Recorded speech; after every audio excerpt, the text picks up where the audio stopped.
अब मैं ढाल का सूत्र y2 minus y1 upon x2 minus x1 कैसे होता है ये सिद्ध करने के लिए जा रहा हूं।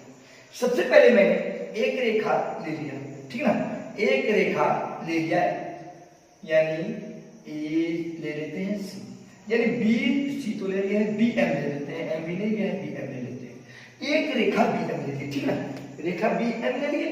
अब वो रेखा एक्स अक्ष के साथ थीटा कोण बनाई हुई झुकी है, ठीक ना, और उस रेखा पर एक बिंदु ए ले लिए और एक बिंदु बी ले लिए।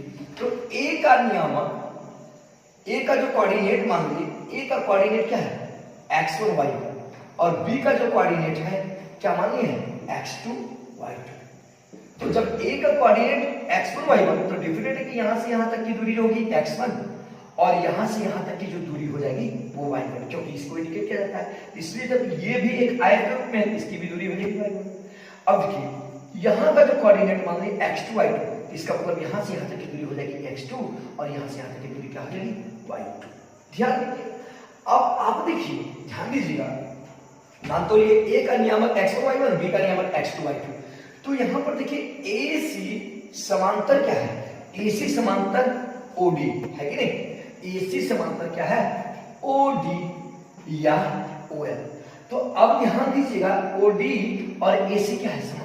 तो आप लोग हम 9th में पढ़े होंगे कि यदि कोई समांतर रेखा को कोई तिर्यक रेखा प्रतिच्छेद करे तो इस प्रकार बने संगत कोण आपस में क्या होते हैं समान। तो ये कोण और ये कोण क्या हो गए संगत कोण, तो संगत कोण तो आपस में समान है। तो देखिए ये समांतर है, जरा सा आगे बढ़ा देंगे तो समांतर ही लग रहा है कि, तो इसका संगत कोण क्या हो जाएगा ये, तो इसलिए angle AFE, angle AFE equal to हो जाएगा angle BAC, angle BAC equal to theta. अब देखिए ये आपका क्या है संगत कोण, क्योंकि संगत कोण समान होते हैं, कॉरेस्पॉन्डेंस एंगल है, संगत कोण समान होते हैं, ठीक ना। अब चलिए यहां देखिए ये लंब है, ये क्या है 90 डिग्री है, तो त्रिभुज ABC एक समकोण त्रिभुज हो गया, त्रिभुज ABC एक समकोण त्रिभुज हो गया। कौन सा त्रिभुज हो गया, समकोण त्रिभुज हो गया होगा। तो आप जानते हैं, तो सबसे पहले ढाल को किस त्रिकोणमितीय निष्पत्ति द्वारा सूचित करते हैं, tan थीटा, यानी स्पर्शरेखा के द्वारा। तो tan theta equal to p by b होता है, क्या होता है p बाय b, यानी लंब बटे आधार।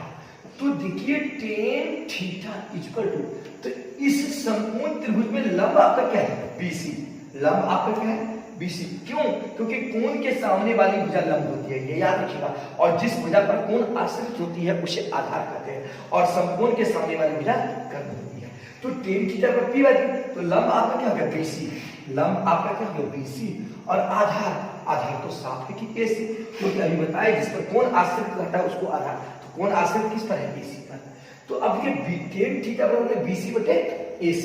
तो अब देखिए BC यहां से यहां है BC, तो देखिए बाबू BC, तो BC को हम लिख सकते हैं BD घटा CD, BD घटा CD।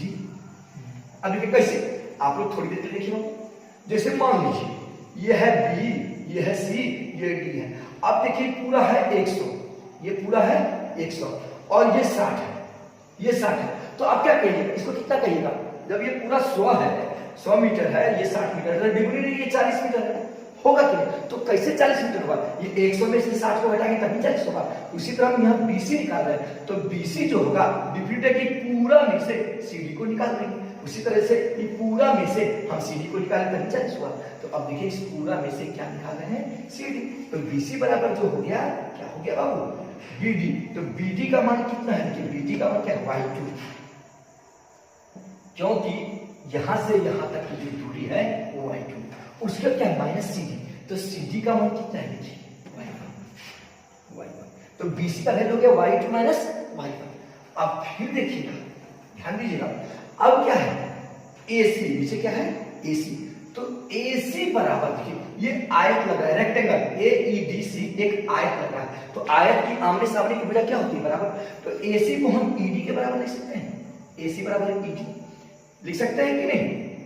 अब देखिए ED उसी तरह, तो ED को लिख सकते हैं ना ओडी घटा ओई। उसी तरह से जैसे इसको, क्योंकि ईडी निकालना है, इस पूरा में से ओई को घटा देंगे, इसलिए ये क्या हो जाएगा ओडी माइनस ओ ई।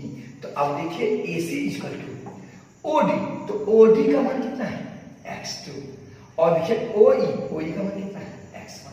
तो एसी का भी वैल्यू प्राप्त हो गया और बीसी का वैल्यू प्राप्त हो गया। तो यहाँ पर देखिए टेन थीटा इक्वल टू क्या है, टेन थीटा इक्वल टू क्या है बीसी। तो बीसी का वैल्यू क्या है y2 माइनस y1 बटे क्या है एसी। एसी का मान कितना है x2 माइनस x1। तो अब देखिए टेन थीटा को ही तो हल करते हैं, इसलिए हम कह सकते हैं m बराबर y2 minus y1 bye x2 minus x1। ये सरल रेखा का ढाल का सूत्र हो गया, जब कोई सरल रेखा दो बिंदु से होकर के गुजरेगी।